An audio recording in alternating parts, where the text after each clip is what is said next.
جب ہم اسکول میں پڑھتے تھے، مدرسے میں پڑھتے تھے، تو جس بچے کا پتہ چل جاتا تھا نا یہ بیمار تھا، اسے مارنی پڑتی تھی۔ جس کا پتہ چل جاتا تھا نا کہ اس کے گھر میں کوئی پریشانی آ گئی تھی، اسے مارنی پڑتی تھی۔ غصہ دلانے والی بات یہ ہوتی تھی کہ گھر والے کہتے تھے کہ ہم نے تو بھیجا تھا، صبح تیار کر کے بیگ دے کے اس کو روانہ کیا تھا، اور جب پتہ چلتا تھا نا کہ یہ آیا نہیں، وہاں بیٹھ کر وقت گزارا، وہاں بیٹھ کر وقت گزارا۔ اب یہ وہ مسئلہ تھا کہ استاد اس پر یوں ہوتا تھا کہ جس طرح وہ پورے جلال میں آ گئے۔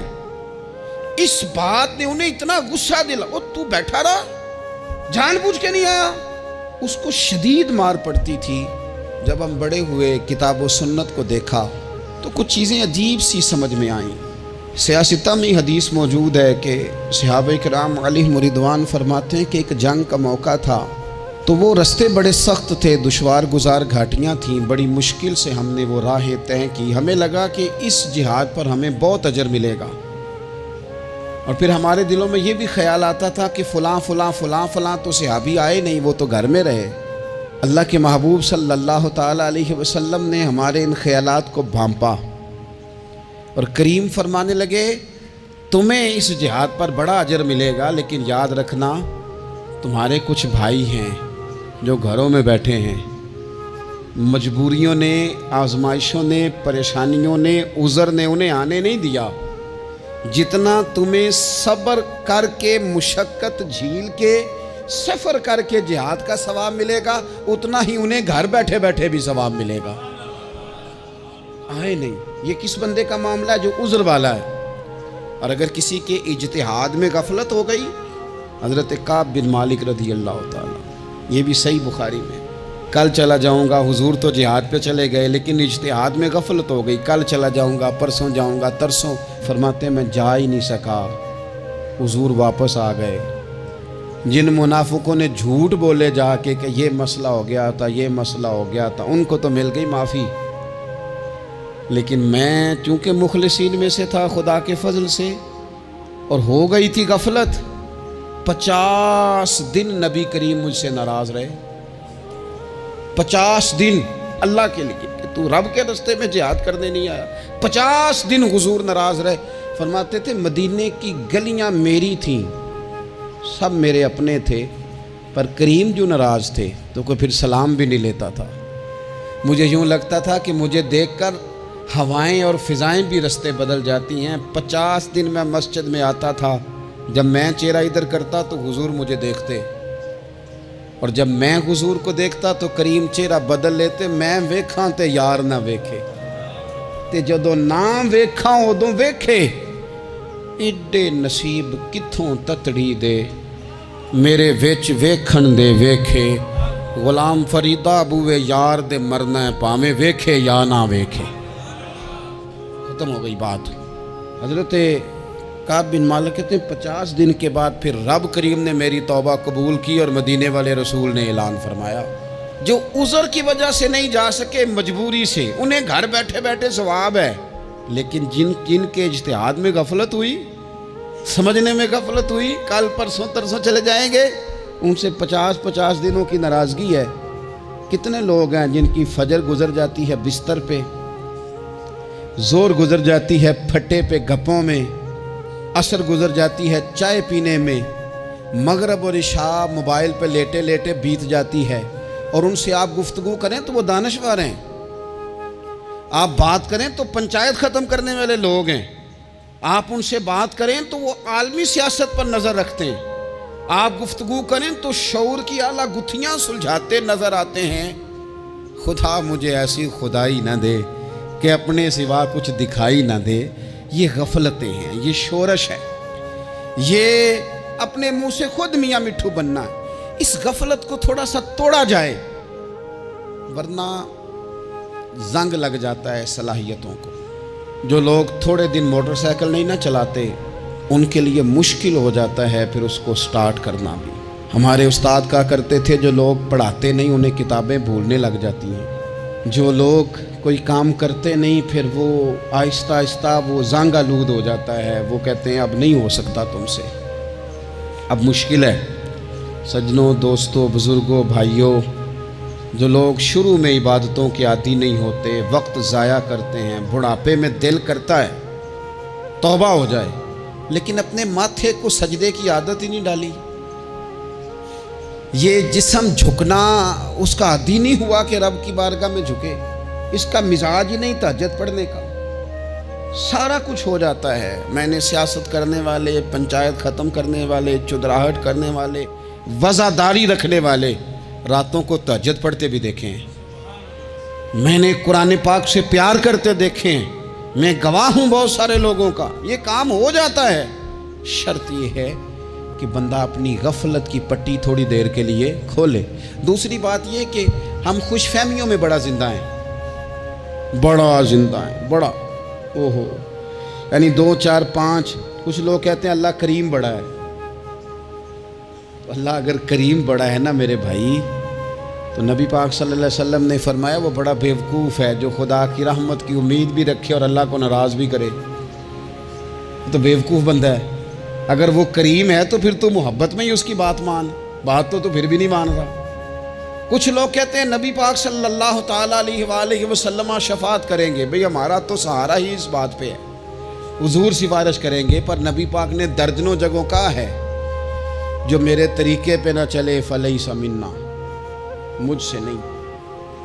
حضور نے فرمایا جو بڑے کی توقیر نہ کرے، چھوٹے پہ رحم نہ کرے، وہ مجھ سے نہیں۔ فرمایا جو ملاوٹ کرے وہ ہم میں سے، تو یہ حدیثیں بھی تو یاد رکھو نا۔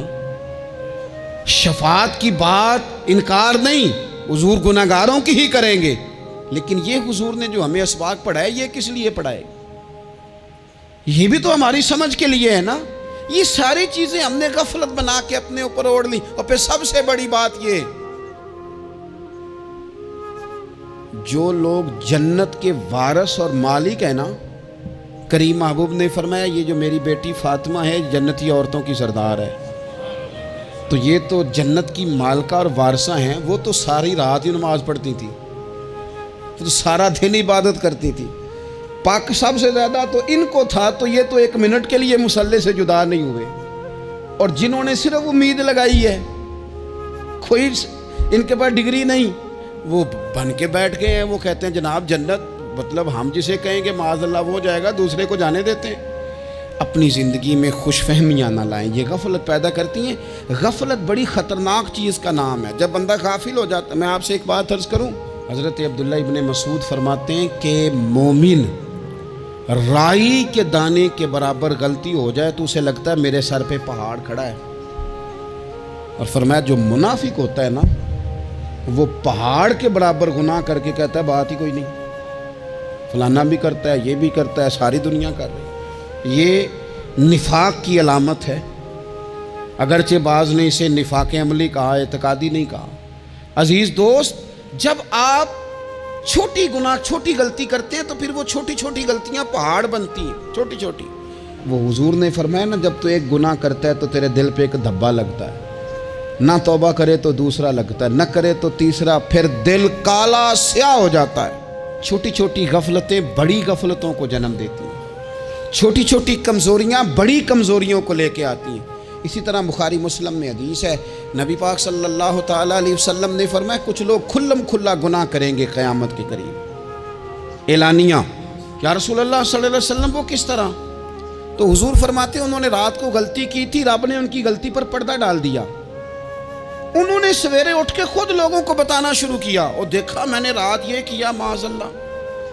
فرمایا جب انہوں نے اللہ کے پردے کو کھولا تو پھر رب نے بھی ان کا پردہ کھول دیا۔ او میرے دوستو بتاؤ نا، جس کے رب پردے کھول دے پھر کون ہے جو اس کی پردہ داری کرے؟ کون ہے جو پردہ پوشی کرے؟ حضور فرماتے اس نے کھلم کھلا گناہ، فخر سے بتاتے ہیں لوگ یہ کرتا۔ میں بڑے ادب سے عرض کروں گا بزرگوں کی خدمت میں، جو بڑی عمر کے ہیں، جن کی اب اولادیں ہیں، اگر ان کی زندگی میں کچھ ایسی کمزوریاں ہیں تو بچوں کو سمجھانے کے لیے بھی اس کو ڈسکس نہ کریں، ہم یہ کرتے تھے، ہم یہ کرتے تھے، اس کا کوئی فائدہ نہیں، یہ ہم کر کے دیکھا ہے سارا کچھ۔ نہ نہ نہ نہ، جس طرح گناہ ہے اس طرح گناہ کا اظہار بھی گناہ ہے۔ آپ ڈبل جرم کر رہے ہیں، آپ دلیر کر رہے ہیں سامنے والے کو کہ تو بھی کر، خیر ہے، بلکہ ایک نوجوان مجھے ایک دفعہ کہنے لگا جی ابا جی کہتے ہیں میں نے 35 سال یہ کام کیا ہے، یہ سب غلط ہے. تو میں نے ابا جی سے کہا چلو 15 کو سال مجھے بھی کر لینے دو، پھر میں بھی توبہ کر لوں گا. یہ ہم لوگوں کو دعوت دے رہے ہیں کہ غلط کام کرو. قرآن مجید کو آپ دیکھیں گے نا سورہ یاسین کے اندر یہ بھلا کفر کیوں ہوتا تھا، منافقت کیسے پیدا ہوتی تھی، بت پرستی کیسے عام ہوتی تھی. دنیا کے اندر ستارہ پرست، سورج پرست، چاند کی پوجا کرنے والے یہ لوگ کیسے پیدا ہوتے تھے؟ غفلت کی وجہ سے. جیسے جیسے یہ اللہ کی بارگاہ سے دور ہوتے جاتے، یہ مختلف قسم کی عبادتوں میں، شرک میں، کفر میں مبتلا ہوتے جاتے. قرآن مجید سورہ یاسین کے اندر ارشاد فرماتا ہے کہ اللہ تبارک و تعالیٰ نے قرآن مجید کو اس لیے اتارا ہے لِتُنذِرَ قَوْمًا مَا أُنذِرَ آبَاؤُهُمْ، تاکہ آپ ان لوگوں کو ڈرائیں جن کے باپ دادا کو نہیں ڈرایا گیا. اور نتیجہ کیا ہوا؟ فَهُمْ غَافِلُونَ، وہ لوگ غفلت میں چلے گئے. ڈرایا نہیں گیا، سمجھایا نہیں گیا، کسی نے سبق نہیں پڑھایا. تو میں آپ سب سے گزارش کروں گا کہ خیر کی بات بتاتے رہیں، خیر کی بات کہتے رہیں. خیر کی بات جو ہوتی ہے یہ فائدہ کرتی ہے ہمیشہ.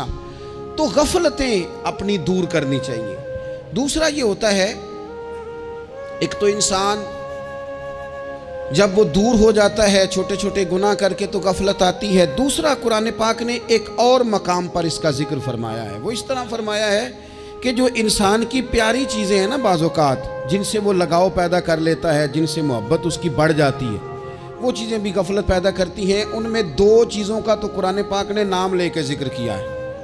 ویسے وہ ڈھیر ساری چیزیں ہیں، 1 2 3 نہیں. سیاست بھی بندے کو غافل کرتی ہے، دوستوں کی کثرت بھی بندے کو غافل کرتی ہے، کھیل تماشا بھی غافل کرتا ہے، پیسے زیادہ آنے لگ جائیں تو وہ بھی بندے کو غافل کرتے ہیں، تعریف کرنے والے زیادہ ہو جائیں تو وہ بھی غفلت میں مبتلا کر دیتے ہیں. بندہ کسی کرسی پہ بیٹھ جائے تو پھر بھی ادھر ادھر دیکھنے کو تیار نہیں ہوتا. یہ ساری چیزیں غافل کرتی ہیں. لیکن 2 چیزوں کا نام لیا قرآن پاک نے، فرمایا یا ایھا الذین آمنوا لا تلھکم اموالکم ولا اولادکم عن ذکر اللہ. فرمایا اے ایمان والو، کہیں ایسا نہ ہو کہ تمہاری اولاد اور تمہارا مال تمہیں اللہ کی یاد سے غافل کر دے. مال اور اولاد، بیوی کو، اولاد کو ایک مقام پہ قرآن پاک نے دشمن بھی کہا ہے. کب؟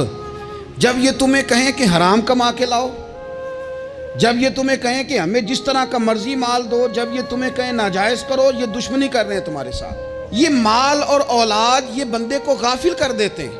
کاروبار کرنا، مال کمانا، بچے پالنا یہ ایک جوز ہے زندگی کا، یہ کل زندگی نہیں. کل زندگی تو یہ ہے کہ آپ نے دین کے لیے کیا کیا، ملت کے لیے کیا کیا، ملک کے لیے کیا کیا، غریب کے لیے کیا کیا. کبھی کسی بندے نے جھونپڑیوں والوں سے پوچھا ہے کہ بارشوں میں تمہارا کیا حال ہوتا ہے؟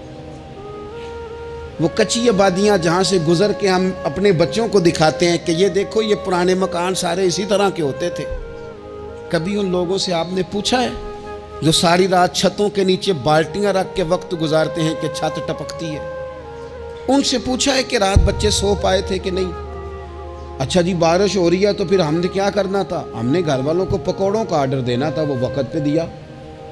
ہم نے کہا تھا کوکنگ آج اپنی. یہ کب ہوتا ہے؟ جب قومیں غافل ہو جاتی ہیں مال میں، مزوں میں، اپنی ذاتی زندگی کے پیچ و تاب میں، پھر وہ اتر کر دائیں بائیں دیکھنا پسند نہیں کرتی. اللہ فرماتے ہیں مال اور اولاد کہیں تمہیں اللہ سے غافل نہ کر دے. کہیں ایسا نہ کر بیٹھنا کہ تم اس میں الجھ جاؤ پوری طرح اور تمہیں صرف اور صرف اپنے بچے یاد رہ جائیں. تجارت کرنی چاہیے لیکن ہم تجارت نہیں کرتے، بانی تاجر جاتے ہیں. ہر چیز کو تجارت کی نظر سے دیکھتے ہیں. ڈاکٹر آپ بنیں لیکن زندگی ساری ہی آپ ڈاکٹر بن کے نہ گزاریں. آپ کے کچھ اور تعلقات بھی ہیں، کچھ اور رشتے بھی، ان پر بھی تھوڑا غور کر لیں. غفلتیں تیزی سے آتی ہیں اور وہ آ کر کے ہمارے اوپر حاوی ہو جاتی ہیں.